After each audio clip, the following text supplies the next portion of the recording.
Hello. I'm just at the hospital waiting to have an assessment with the surgeon about getting something removed in my foot, which we think is a microchip that was placed there when I was a baby at a Christian camp that I was put into. Not sure how I got there. I'm just sort of finding the truth about my past. I've been doing a little bit of research about this camp and trying to look into it, and asked some documentary filmmakers, a local one actually, if he could help me to make a documentary about it. But of course there's a lot of stuff behind that, and according to him he couldn't go for film funding from the New Zealand Film Commission, so I'm just going to have to do it by myself. But if we can improve this place and get enough people to come forward, enough witnesses who know about this Christian camp in Gloriavale, then you might have enough to sort of bring it out in the public and make a documentary. I already got in touch with TV3, I think it was last year or the year before, about doing something on it, but they just seem to keep making up excuses about it.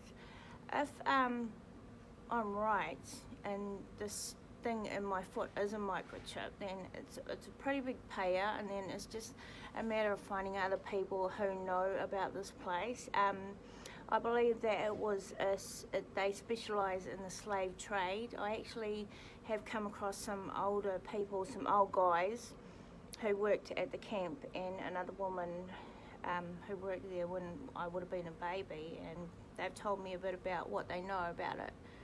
That the old fellas that were there, they called it a military camp. One karawa who was actually a Māori, I've met two Māoris now who worked at the camp, he told me that the founders of this camp, which they call a military camp, which is also a Christian camp in Greymouth, were from Israel. Their beliefs and their religions and all that had originated from Israel, and so according to some other witnesses that I know who know of this place, it's like really high security, it's got barbed wire fences, it's all cameraed out, and they have like weapons that you find in the army. Well, I know that there's some pretty terrible things that go on in this camp, and I actually wondered if it was actually a detention camp. But according to some of the karawas I spoke to, no, it's not a detention camp. And I also asked if the camp had anything to do with Gloriavale, and they reckon no, it's not connected to Gloriavale. So it's a separate cult. It is a cult and a religious cult, and they're doing some pretty mean things down there. And the karawa I spoke to down south said that he'd be willing to speak in an interview with a news reporter, but I can't find anybody in connection to New Zealand television who is keen to do anything. Now this place where I believe that they specialise in the slave trade, they have a lot of influence in high places and white collar people like lawyers, doctors, the police, all that sort of stuff. So a lot of people are actually afraid to talk. They don't want to talk because they're scared of what might happen to their families, to their children, to their parents. I think it needs to come out into the open. People die in accidents or make it look like an accident. One guy that I actually spoke to last year, he said that he knew a little bit about it at this camp. And to people who if anybody who would try to reveal this place would be killed. So that's how bad it is. It's sort of like, I'm comparing it to Lake Alice and the victims of Lake Alice. I know I've had memories about being at this camp, and I believe that my biological parents were actually murdered for their lands, and somehow my sister, because I have a twin sister, and who is still under the camp, somehow I think I was kidnapped. I'm not sure. I've had memories in that, but it's something I've got to look for.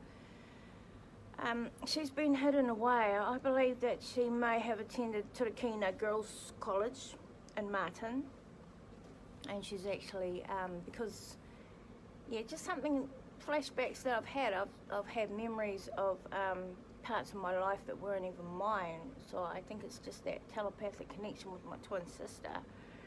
And also last year, I think it was, we did a trip to Parihaka for the reconciliation hui, and we stopped in at Bulls because I had to get some medicine for I had an itch going on my neck.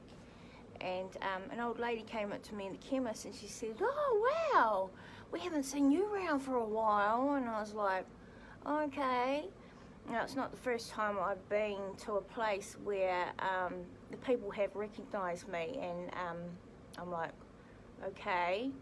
There was one other time, I won't say where, but in the Hutt Valley, in Upper Hutt, that I went to visit a place in a rural area, and I was just inquiring about film scouting. Actually, I was film scouting, and I went and made an inquiry, and these kids came up to me and they was like, "Auntie, Auntie," and I was like, if I had been quick thinking then, I should have asked them, "Oh, what's my name?" or something like that, but I didn't. I remember where the house is though, so yeah, I don't know.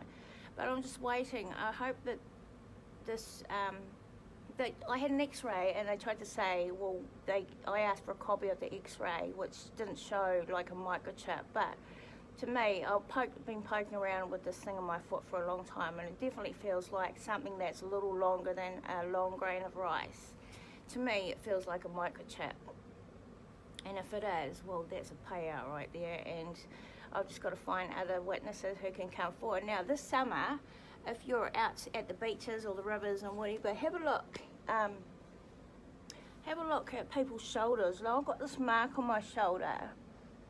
People around my age, what they told us when I was a little kid was that it was a TB shot.